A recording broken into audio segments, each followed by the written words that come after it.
Gordon was cross. "Why should Henry have a new shape?" he grumbled. "A shape good enough for me is good enough for him.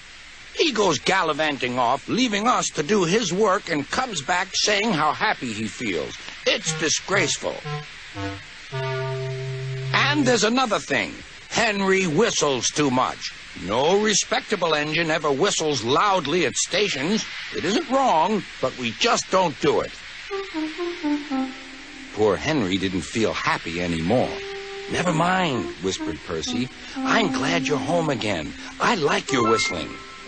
"Goodbye, Henry," called Gordon. "We're glad to have you with us again, but remember what I said." Later, Henry stopped at Edward's station. "Hello, Henry," said Edward. "You look splendid. I was pleased to hear your happy whistle yesterday." "Thank you, Edward," smiled Henry. "Shh! Can you hear something?" "It sounds like Gordon," said Edward, "and it ought to be Gordon. But Gordon never whistled like that." It was Gordon. He came rushing down the hill at a tremendous rate. He didn't look at Henry, and he didn't look at Edward. He screamed straight through the station and disappeared. "Well," said Edward. "It isn't wrong," chuckled Henry, "but we just don't do it." And he told Edward what Gordon had said.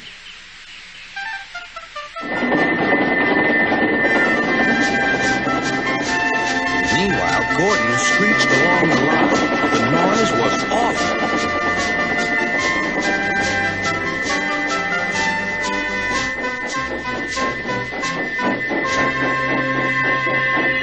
At the station, everyone covered their ears.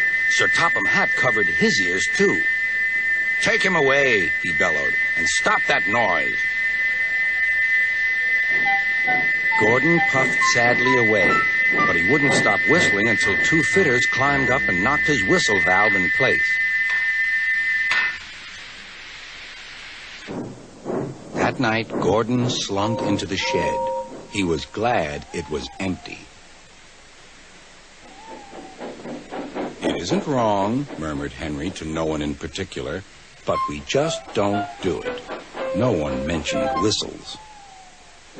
Next morning, Henry was enjoying himself enormously.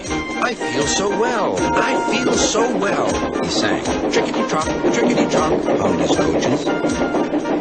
Then he saw some boys on a bridge. "Beep, beep, hello," he whistled. "Oh," he called. The boys didn't wave and take his number. They thought it fun to drop stones on him instead. "They've broken our glass! They've broken our glass!" cried the coaches. The passengers weren't hurt, but they were cross. "Call the police." "No," said the driver. "Leave it to Henry and me." "What will you do?" they asked. "Can you keep a secret?" "Yes, yes." "Well then," said the driver, "Henry is going to sneeze at those boys."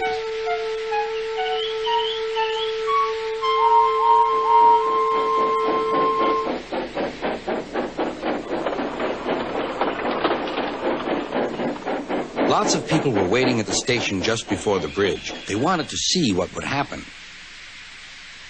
"Henry has plenty of ashes," said the driver. "Please keep all windows shut till we've passed the bridge. Henry's as excited as we are, aren't you, old fellow?" Henry felt more stuffed up than excited.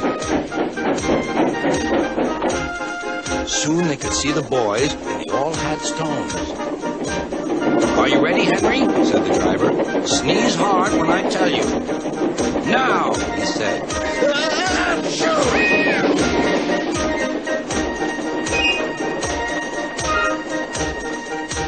"Well done, Henry," laughed his driver. Henry went home, hoping that next time he saw Gordon and the boys, they would have learned not to be so mean.